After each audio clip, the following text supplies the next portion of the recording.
my name's Rachel Andrews. Welcome to Everyday Athlete. On this week's video, I thought I'd take a look at a question I see coming up quite often on the different forums online, and that is, how do you know how long you can stay in the water for? Lots of people seem to be asking at the moment, how long should I be able to? How long should I try for? It's my first go doing open water. How long should I aim to be in for? Well, let's take a little look at that. Now, let me say straight away, if you're looking for me to give you a particular number or a rule of thumb, you're going to be disappointed. That's not what I'm going to do in this video, but I am going to try and give you some strategies to work out what's right for you. Something else I see quite a lot of chat about is what the temperature of the water is. And actually it's not something that I measure before I get in, although I do have the tech on my watch to find out afterwards what it was. I'm not really interested in what the temperature is before I get in, because I'm going to rely on my body, as how you adapt to that changes each time you get in. Knowing the temperature before you get in can sometimes lead to a bit of a false impression of how you'll deal with it. It may be that you think, well, I swam in that temperature last week, I'll be fine. It may even be that it puts you off because you haven't been in water that's that temperature. But let your body do the talking. Before you get in, think about how you're going to manage when you get out. So today I'm going to do a one-way swim, so I've got all my kit in a tow float. So I've got my changing robe and I've got some clothes to put on afterwards, so if I get too cold I can get out earlier. Don't need to make it all the way back to my car. The other thing is I picked a day where it's low wind, and I picked somewhere where it's going to be fairly easy to get in and out. So no matter where I go, and I'm going to head towards the sunshine, no matter where I go along here, I can definitely get out of the water. As I know the water's dropping off and is relatively cold, bearing in mind cold water is under 15 degrees. I know it's less than that because we're not in the summer, we are October, mid-October, so it's going to be less than that. Bearing that in mind, I'm going to put in earplugs because that can affect how you feel in the water. I'll also be putting on a latex hat. I'm not wearing gloves and booties yet, but there's a possibility the next few swims that will be the next thing that I add in to make sure I'm comfortable in the water. No matter when you choose to go for your first outdoor swim in the UK, it's likely that you are getting into cold water.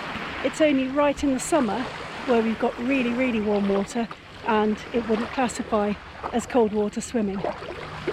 So as you get in, do so nice and gently. Just get in and feel the temperature kind of creeping up.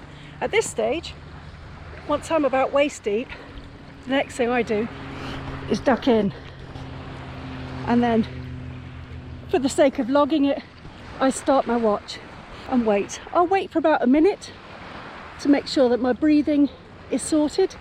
You'll see I'm not breathing funnily at the moment, but that's because I'm fairly used to swimming in open water and I'm quite acclimatised.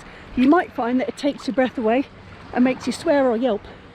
To be honest, as long as there's not too many small children around or old people, that's not a big deal.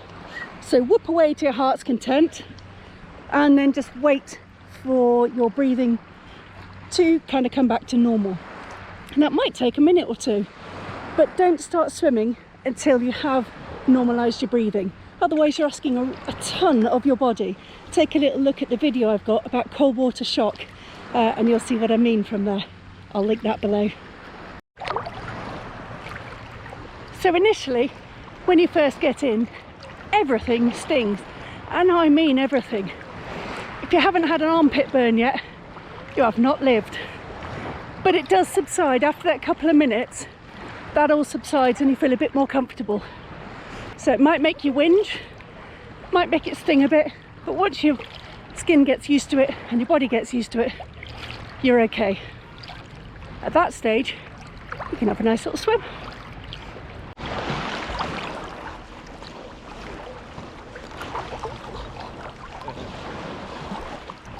More people in the water, this is super. So one way of working out how you're doing is to think in terms of the umbles. Now this is a fairly well-known method of identifying hypothermia, or the stages of, and it starts off with grumble. So that's when we get in and we whinge that it's a bit chilly. Then we get to fumble. Now fumbling, we can't do dexterous things. We can't do up stuff or find a bit of litter. It's a struggle to put it into your swimmers or something like that. That starts to be when you need to be thinking about getting out, and even if you're a distance from where you're supposed to be, you're most certainly better off on land and walking the rest of it. That's one of the reasons I carry my kit behind me. So we've done grumble, we've done fumble, then we look at mumble. Now, mumble is to do with speaking, as you might imagine. It's where you can't get words out clearly, and there's a video that I've made about acclimatization, which I'll link below, and towards the end of that video there is certainly some footage of me when I pushed it too far, and you can see that I'm struggling to speak properly. Then after that, so we've got grumble, fumble, mumble, stumble. Now stumble, loss of dexterity. We're going to struggle to get out, we're going to struggle to walk, and that is a very dangerous position to be in. We should already be out of the water for sure when we get anywhere near that. And then finally, after grumble, fumble, mumble, stumble, it's crumble. And this is where the person stops shivering and the body is starting to shut down.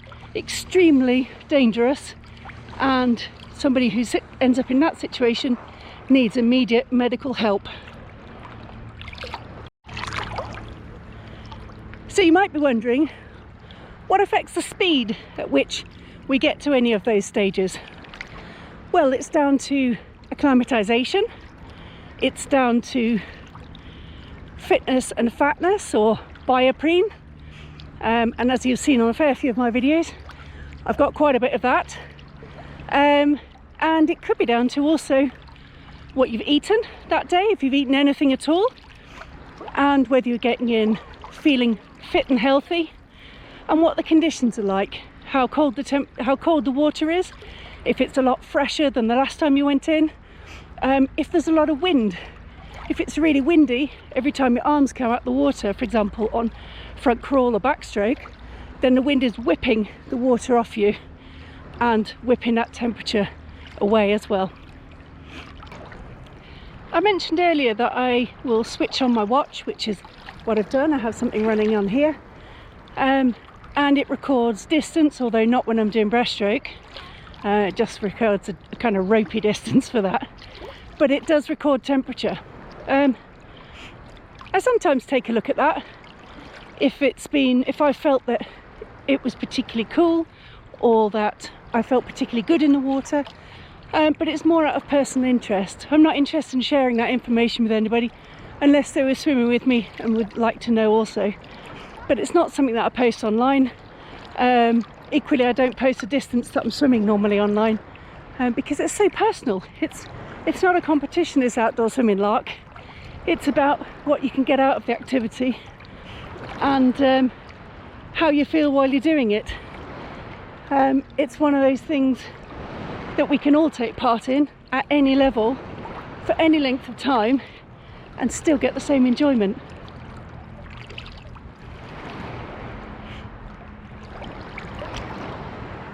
Whee! A bit of bobbing about.